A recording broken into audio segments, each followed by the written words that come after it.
Saya pengen berangkat haji tahun udah di atas 2010. Waktu itu adalah seseorang yang bilang ke saya, sebenarnya sakit hati ya, tapi sakit hatinya saya tidak mendoakan yang jelek-jelek buat yang menyakiti saya. Tapi saya balik lagi mendoakan ke diri saya. Saya hanya berdoa, ya Allah saya pengen jualan risol buat berangkat haji. Padahal waktu itu juga masih sekilo 2 kilo lah jualan risol. Ya alhamdulillah nggak nyampe setahun uang ongkos haji udah dapet. Jadi ya dari ketika saya punya niat seperti itu memang alhamdulillah penjualan dilancarkan. Terus juga omsetnya juga ya bertambah yang tadi cuma sekilo 2 kilo. Terus orang-orang jadi banyak tahu. Pengen sih ya berangkat haji bareng karyawan. Tapi semua balik lagi ke rezekinya mereka masing-masing. Di saya tetap niat itu harus selalu disimpan. Ya kalau bisa, saya bisa berangkat haji dari risol. Kenapa karyawan saya enggak gitu kan? Balik lagi sesuai kebutuhan mereka. Karena haji itu kan untuk orang-orang yang mampu. Bisa jadi uangnya ada, tapi merekanya yang belum siap. Tapi saya berharap semua mereka siap. Kalau risol aku sih saya pengennya di mana-mana orang usaha tuh pasti pengen lebih besar. Lebih banyak orang yang terlibat, lebih banyak orang yang merasakan manfaatnya. Jadi nggak hanya dirasakan sama saya, tapi orang lain juga.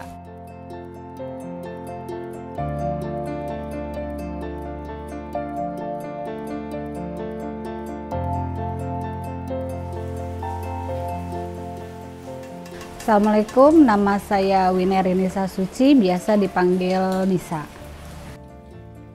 Risol aku sudah ada sejak 2008. Waktu itu diawali dari bekal sekolah anak-anak saya. Nah dari situ teman-teman anak-anak saya suka dan saya pun melihat peluang pasar itu ada untuk snack. Itu saya juga nggak sengaja sebenarnya. Tadinya kan mau risol aku, risolnya saya. Awal pertama sih risoleku. Risoleku tuh risolnya saya, orang Jawa ya. Risol eku.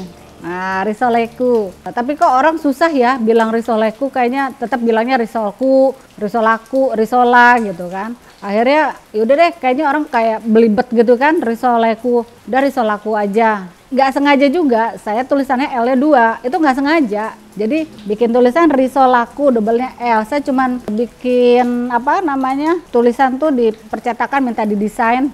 Tulisan risolaku double L. Nah, udah gitu alhamdulillah juga teman suami saya membantu saya untuk bikin logo risolaku yang sampai sekarang jadi brandnya risol. Jadi semuanya sudah dipatenkan. Itu juga alhamdulillah dibantu sama suami, teman suami.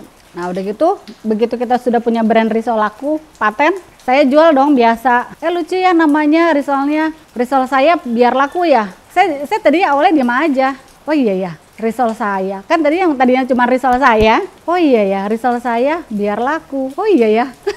Jadi akhirnya ya udahlah, berarti kita fix risol laku, risol saya paling laku gitu. Jadi nama adalah doa. Ya alhamdulillah sampai sekarang laku. Sebelum ada risol, saya memang sudah punya usaha sendiri dari SMA. Dulu sempat kelas 2 SMA tuh saya jualan donat. Kenapa saya jualan donat ya? Cuman sederhana, waktu itu cuman pengen makan bakso tiap hari. Udah, simpel kan? Tapi alhamdulillah tiap hari bikin donat, yang tadinya sekilo bisa 2 kilo pak. Sehari itu bisa 200 pieces donat terjual. SMA kelas 2. Terus setelah SMA kelas 3, saya mulai belajar menjahit. Nah dari situ, dari SMA tahun 95 sampai 2008 itu saya menjahit. Jadi saya belajar jahit, saya terima jahitan, saya punya brand baju muslim, terus saya juga punya tukang jahit, mulai dari baju rumah sampai baju pengantin saya bisa. Tapi ternyata anak saya nomor 3 ini tidak bisa kena debu kain. Jadi waktu itu juga kenapa saya juga berhenti dijahit, karena anak saya nih kok sering batuk pilek gitu. Kenapa?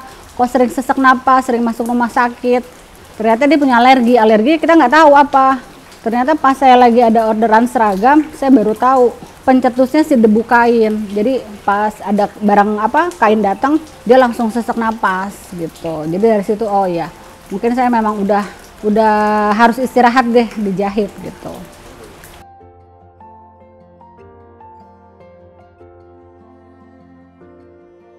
Awalnya saya jual tuh risol tuh dalam bentuk goreng matang. Waktu itu juga saya coba memberanikan diri di Pasar Kaget. Waktu pertama saya jualan di pasar kaget, sebenarnya sih itu uji nyali saya ya. Saya tuh nggak bisa jualan. Saya cuma bisa masak, tapi saya nggak bisa jualan. Tapi kalau saya nggak mencoba untuk jual sendiri, orang lain kan nggak ada yang tahu. Gitu, siapa yang mau beli produk saya? Akhirnya saya memakai momen pasar kaget yang adanya setiap hari Minggu. Pertama kali saya gelar dagangan yang saya nggak tahu. Saya mau jual ke siapa, tempatnya di mana. Saya cuma punya baki. Isinya risol matang, saya cuma bawa 100. Ya udah, ya bismillah aja, mudah-mudahan nanti sampai di pasar kaget laku. Alhamdulillah, pas lagi pertama jualan, saya bingung, saya nggak bawa meja. Terus ada tukang dagang yang ngelihat saya kebingungan kali ya, sama dia dikasih kerat minuman buat jadi meja sementara saya. Alhamdulillah, dari kerat itu saya bisa menjual produk saya gitu. Jadi nggak dijajakan pakai tangan gitu, enggak. Jadi orang-orang lihat gitu. Tahun keberapa saya masih jualan di pasar kaget, tapi setelah itu mungkin memang rezeki saya udah bukan di pasar kaget, tapi mungkin di toko oleh-oleh, di modern market, di toko-toko frozen gitu.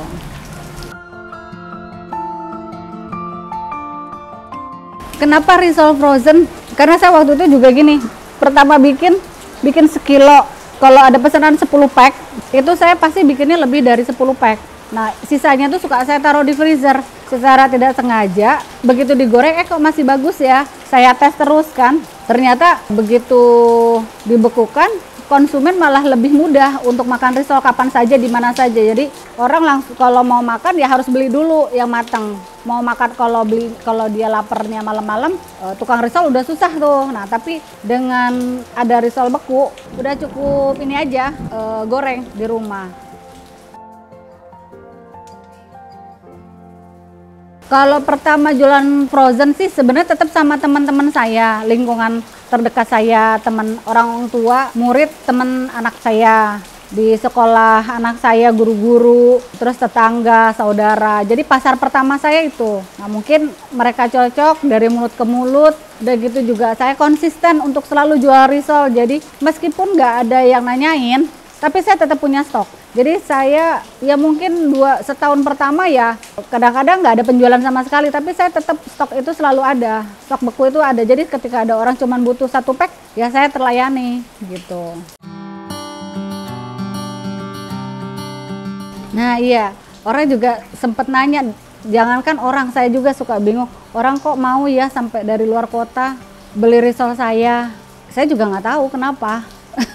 Mungkin yang bisa menjawab itu ya mereka sendiri. Saya hanya berusaha produksi yang terbaik untuk konsumen. Jadi setelah dengan perjalanan waktu, saya mulai sadar, pertama brand, saya mulai bikin website, mulai bikin sosmednya. Saya juga nggak ngerti waktu itu bikin Facebook kayak gitu tuh saya nggak ngerti, cuman udah punya akun. Dari situ juga mulai ada wartawan 1, 2, mulai cari membaca profil si risol aku ya.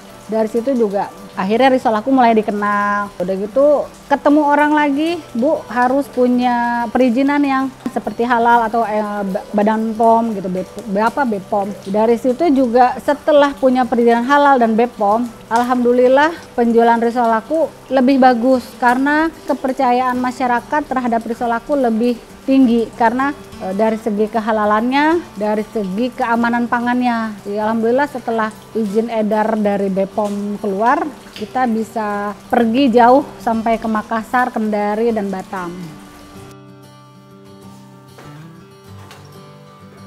Ya alhamdulillah ya memang semua pertolongan Allah ya. Jadi ketika saya juga nggak tahu ngirim risol, gimana caranya ngirim risol sampai keluar pulau. Kan kayaknya aduh ongkosnya mahal. Ternyata saya dipertemukan sama distributor frozen food yang memang mereka sudah siap dengan semua pendistribusiannya. Jadi mereka punya kontainer pendingin sendiri. Jadi yang memang dari sini sampai ke Makassar itu meskipun perjalanan laut bisa seminggu 2 minggu ya aman karena kontainernya pakai pendingin.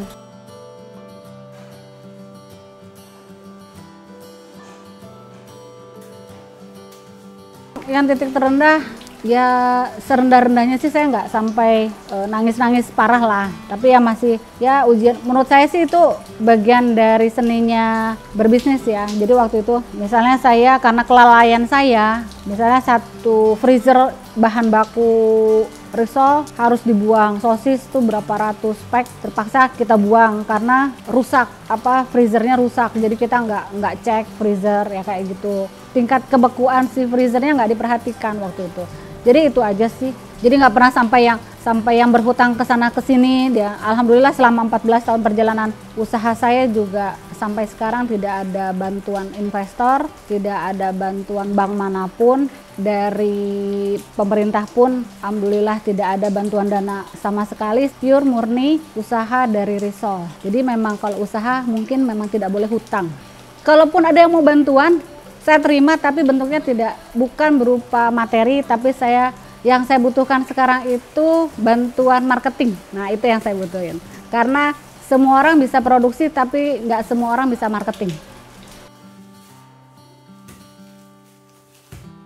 Untuk risol laku, untuk varian risol, itu kita ada risol spesial, sama risol premium, sama satu lagi risol kampung. Jadi yang risol spesial itu ada 7 rasa, ada mayones, pedas, ayam, sapi, ragut, keju, smoked beef. Terus untuk varian yang premium itu dia bentuknya lebih besar, terus isiannya juga lebih banyak, lebih kenyang lah, porsinya memang lebih banyak. Itu kita punya 4 varian. Jadi ada cheese garlic, ada mozzarella original, ada black risol, ada satu lagi mozzarella cheese melt itu.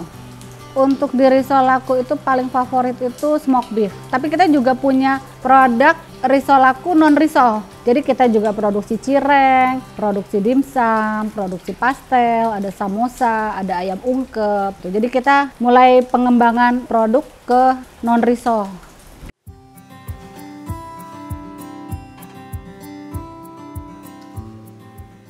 Kapasitas produksi kita maksimal per hari ini ada 8 orang yang bikin risol, kurang lebih 600 sampai 800 pack per hari.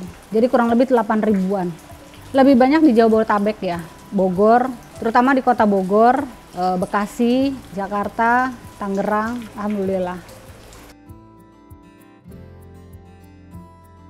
Kalau mau memulai usaha tuh jangan pernah berpikir usaha itu dimulai dengan modal yang besar. Jadi maksimalkan apa yang ada di sekitar kita.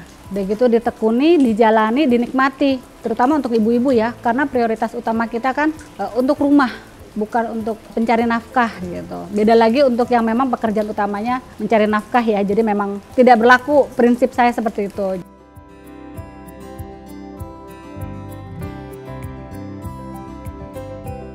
Untuk reseller dan distributor, kita sangat membuka peluang itu, apalagi di luar Pulau Jawa. Nanti bisa menghubungi ke admin saya di 0813 111 87835. Nanti syarat dan ketentuan berlaku untuk reseller dan distributor itu memang beda-beda.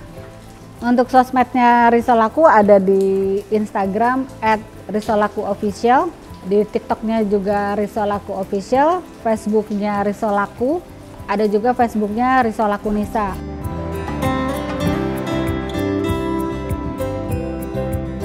Untuk teman-teman yang baru mau memulai usaha, cepetan deh nonton Halo Bos, pasti menginspirasi kita semua. Halo Bos!